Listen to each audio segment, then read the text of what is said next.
अस्सलाम वालेकुम नाज़रीन, रिपोर्टिंग असद में आपको खुशामदीद। नाज़रीन, इस वक्त सुप्रीम कोर्ट में मौजूद हैं, मेरे साथ है साकिब बशीर साहब। साकिब बशीर साहब और हम अभी यहाँ पे जुडिशल कमीशन की जो मीटिंग हुई थी उसमें क्या हुआ वो जानने की कोशिश कर रहे थे, मुख्तलिफ जो कुछ वहाँ पर हमारे ज़राए थे उनसे। तो साकिब साहब, आज तो लावा फट चुका है और जो है वो जजेस जो हैं वो उसकी जद में आ गए हैं। आप क्या कहते हैं? लावे ने तबाही बर्बादी कर दी है। अब जो है वो बिल्कुल जजेस और जुडिशरी पूरी उसकी जद में आ गई है। और मेरा ये ख्याल है कि आज का जो फ़ैसला है वो उस फैसले को सिर्फ आज की हद तक ना देखा जाए। आपको पता है कि जुडिशल कमीशन ऑफ पाकिस्तान अब की रोल होगा उसका कि हाई कोर्ट्स को, सुप्रीम कोर्ट को कैसे चलाना है, बेंचेस कौन से होंगे, जजेस कौन से आएंगे, तो ये सारा कुछ उसमें होगा। आज का फ़ैसला उसने एक मोहर सबत कर दी है कि आज के बाद हुकूमत ने जो जो फ़ैसले करने हैं वो फ़ैसले जो है वो हुकूमत की मर्ज़ी से होंगे, क्योंकि जस्टिस अमीनुद्दीन ख़ान उस जुडिशल कमीशन में शामिल हैं। अब तो वो फुल फ्लैज बेनिफिशरी भी हो गए हैं, तो अब तो अगर बग़ैर बेनिफिशरी उनको एक जो है वो हो सकता है, ये तवक्को थी कि हो सकता है उनको बना दिया जाए, तो उन्होंने वोट कर दिया है, तो अब तो वो बेनिफिशरी भी हो गए हैं, तो अब यकीनी तौर पर वो हुकूमत के साथ जाया करेंगे। अच्छा साकिब बशीर साहब और नाजरीन को भी थोड़ा सा, जी जो आज जुडिशल कमीशन की जब मीटिंग हुई जी तो उसमें जो justice Yahya Afridi, chief justice of Pakistan, justice Mansoor Ali Shah और जस्टिस मुनीब अख्तर, शिबली फराज और उमर अयूब जो हैं पीटीआई के दो, पीटीआई के जो मेम्बरान थे और जो 3 जजेस थे वो एक पेज पे थे।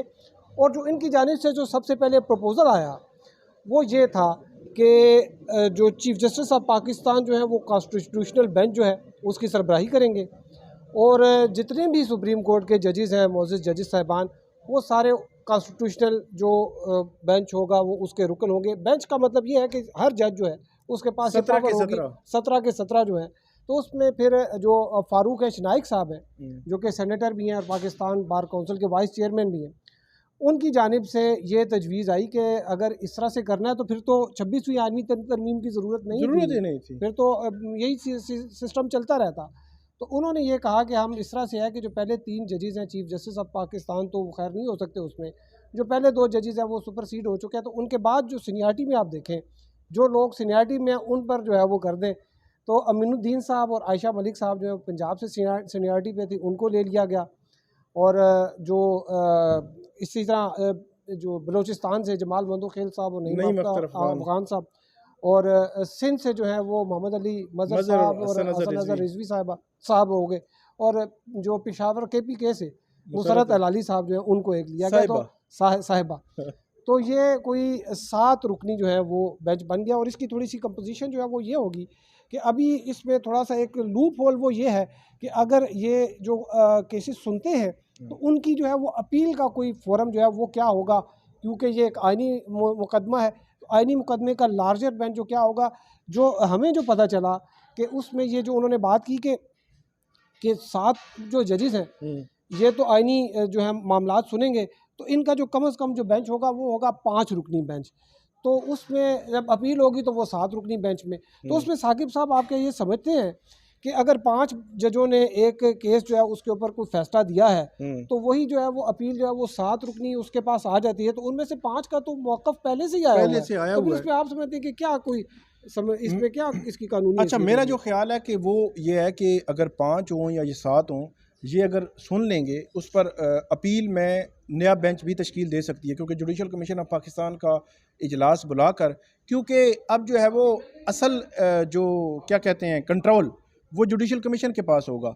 तो वो मेरा ख्याल है कि जुडिशल कमीशन नए जजेस को आइनी बेंच डिक्लेयर करके तो उनको इसमें डाल सकते हैं। जी बिल्कुल ऐसा ही डाल सकेंगे। तो ये एक पॉसिबिलिटी है कि ये 5 या 7 जज ये सुने, क्योंकि ये तो नहीं हो सकता कि उन्हीं जजेस ने पहले रिव्यू में तो वो होते हैं सेम जजेस, लेकिन अपील में नए जजेस होते हैं। तो होगा इसी तरह ही, जो मुझे लग रहा है, जहाँ तक मेरी सेंस है कि 5 जज अगर ये सुनेंगे तो हो सकता है कि नए जो जुडिशल कमीशन है वो 5 जज मज़ीद आइनी बेंच डिक्लेयर करे, आइनी बेंचेस या आइनी जजेस तो अब तो ये सादे जज और आइनी जज वाला मामला हो गया। अब तो सादे जज मतलब chief justice of Pakistan Yahya Afridi एक सादे जज होंगे।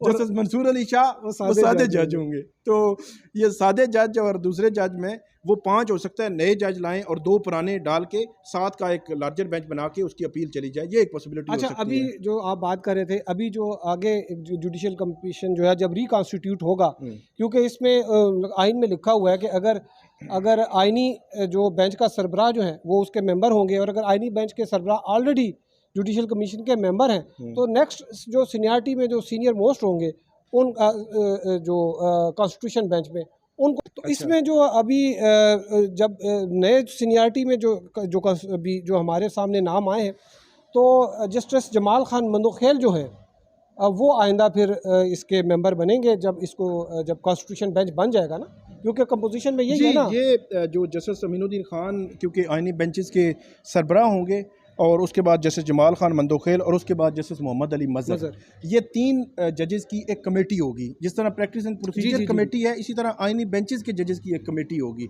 वो कमेटी जो है वो उसको देखेगी कि जो आइनी मामलात जो पेंडिंग हैं, जितने रिव्यू पेंडिंग हैं 184(3) में, इसी तरह अपीलें हैं, या जो जिसमें आइनी मामलात हैं, वो भी देखेगी कि वो कहाँ कहाँ कब फिक्स होने हैं।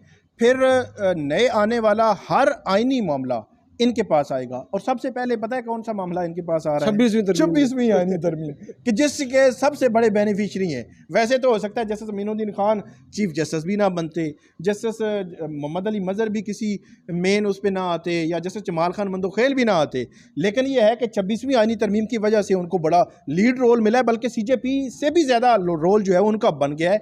तो वो एक तरफ बेनिफिशरी भी हैं, और दूसरी तरफ वो खुद डिसाइड करेंगे कि ये 26वीं आइनी तरमीम का क्या करना है और किस तरह करना है। अच्छा, वो बेनिफिशरी से मुझे एक और भी चीज़ याद आई कि कमीशन में जब ये बात हुई कि आइनी बेंच का, जी मैं आपको बता रहा था कि चीफ जस्टिस सरबराही करें और बाकी, तो उसमें जो नाम आए थे उसमें जो पहली जो पाकिस्तान बार काउंसिल के एक मेंबर हैं अख्तर हुसैन साहब, तो उन्होंने ये कहा कि भाई आप ये चीफ जस्टिस जो हैं और जो बाकी 2 जजेस हैं वो तो बेनिफिशरी भी हैं और एग्रीव भी हैं 26वीं आइनी तरमीम के, तो वो केस भी आने इनके पास, तो इस वजह से आइनी बेंच में उनको नहीं होना चाहिए।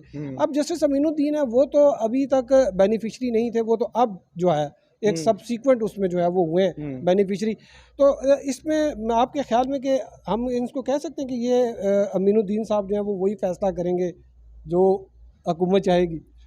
नहीं, एक चीज़ तो बड़ी वाज़ेह है, हुकूमत बड़े अरसे से, जब से 26वीं आइनी तरमीम हुई है तब से हुकूमत की ये ख्वाहिश थी, बल्कि हुकूमत जस्टिस अमीनुद्दीन खान साहब को बहुत पसंद करती है, और उसको पसंद करने की वजह ये है, उन्होंने नोट भी लिखे थे जी मैं उसी नोट पे आ रहा हूँ। वो 12 जुलाई को जो फैसला आया था, तो ये 2 जजेस थे, जस्टिस नईम अख्तर अफगान और जस्टिस अमीनुद्दीन खान। इन्होंने नोट लिखा था जो हुकूमत को बहुत पसंद आया था। इन्होंने कहा था कि 8 जजेस का फैसला जो है वो गैर आइनी है और इस पर अमल नहीं करना चाहिए। तो ये बहुत इनको पसंद आया था हुकूमत को कि ये तो बड़ा मतलब वो है, मतलब आइनी मामलात पर बड़ी गहरी इनकी नज़र है कि अपने ब्रदर 8 जजेस को भी रिजेक्ट कर दिया उन्होंने। इलेक्शन कमीशन को भी कहा कि बिल्कुल, इलेक्शन कमीशन को भी कहा कि ये बाइंडिंग नहीं है आप पे। तो इसलिए हुकूमत को बहुत पसंद थे, और हो सकता है उनको भी पता होगा कि मैं पसंद हूँ हुकूमत को, और उसके बाद उन्होंने, अच्छा ये बड़ा इंपॉर्टेंट है कि जो जस्टिस अमीनुद्दीन खान इस बेंच में आए हैं या बेंच के सरबराह बने हैं, उनके अपने वोट ने हतमी की जो है वो किरदार अदा किया। हुकूमत के पास तो 5-6 वोट थे ना, तो 5 जज हो गए और 6ठे ये थे, ये हुकूमती साइड पे गए हैं, वो 7 हो गए। हाँ, तो इनके अपने वोट ने ये किरदार अदा, हतमी किरदार इनका अपना वोट है, मतलब अपने आप को आइनी बेंच का सरबराह बनाने में जस्टिस अमीनुद्दीन खान ने अपने आप को वोट दिया। फारसी की कहावत है, पहले ख्वेश बाद दरवेश, कि पहले बंदा अपने लिए करे और बाद में। तो वैसे साकिब साहब, अब आपने जो इस किस्म के, आप काफ़ी अरसे से एक वो रिएक्शनरी और रेवोल्यूशनरी जो है वो ट्वीट्स भी कर रहे थे, वो सारा, तो ये सारे जो मामलात हुए हैं, तो आपकी और आपके जो लाइक माइंडेड जो दूसरे लोग हैं, आप नहीं समझते कि उनकी सारों की जो एफर्ट्स है वो रायगां गई? नहीं, एफर्ट्स हमारी क्या एफर्ट्स है, हम तो फैक्ट्स जो है वो पब्लिक को रिपोर्ट कर रहे थे, आगे भी करते रहेंगे। लेकिन एक चीज़ मैं वैसे ऐड करूं, बड़ी एक मज़ाहिया किस्म का एक मामला है कि कल जो प्रैक्टिस एंड प्रोसीजर एक्ट में जो तरमीम की गई है, उसमें आइनी बेंचेस की जो कमेटी है उसको चीफ जस्टिस से भी ज़्यादा पावरफुल कर दिया गया है। फ़र्ज़ करें कि चीफ जस्टिस या अफरीदी का बेंच है किसी जस्टिस अतर मिनल्ला या जस्टिस मंसूर के साथ, तो वो 3 मेंबर बेंच सुन रहा है तो दो वकील सामने खड़े हैं, एक वकील कहता है ये आइनी बेंच का मामला है, दूसरा कहता है नहीं आइनी बेंच का मामला नहीं है। तो आपको पता है कि जस्टिस याह्या अफरीदी समेत वो जो बेंच में शामिल जो है वो कौन से जजेस आपने, एक तो आइनी जजेस और एक सादे जो सादे जजेस में जस्टिस याह्या अफरीदी खुद भी शामिल होंगे, तो वो ये डिसाइड नहीं कर सकेंगे कि ये आइनी बेंच ने सुनना है या सादे बेंच ने सुनना है, बल्कि ये जस्टिस अमीनुद्दीन खान की सरबराही में जो कमेटी है ये उसके पास जाएगा। मतलब याह्या अफरीदी साहब उसके पास भेजेंगे कि मुझे बताएं कि ये केस मैंने सुनना है या किसी और ने सुनना है। तो ये एक बड़ा मज़ाहिया किस्म की बात है, लेकिन हुकूमत ने कल ये की है, प्रैक्टिस एंड प्रोसीजर एक्ट में जो तरमीम की है ये उसमें लिखा हुआ है। बहुत शुक्रिया साकिब बशीर साहब। तो नाज़रीन, सूरत हाल कुछ इस तरह से है कि सुप्रीम कोर्ट के अंदर जो है वो एक और अदालत जो है वो बन गई है, जो इसका नाम तो आइनी बेंच है, लेकिन ये बाकायदा तौर पर आइनी अदालत है। और जिस तरह से साकिब बशीर साहब बता रहे हैं, वो दिन ज़्यादा दूर नहीं जब सुप्रीम कोर्ट के जजेस ही कहेंगे कि नहीं भाई, इनको जो है वो अलग से कोई अदालत बना दें, इनकी आइनी अदालत, इनको यहाँ से जो है ना हमारा इनके साथ गुजारा नहीं है। आपको हम अपडेट करते रहेंगे। अब तक के लिए हमारे साथ रहने का शुक्रिया। अल्लाह हाफ़िज़।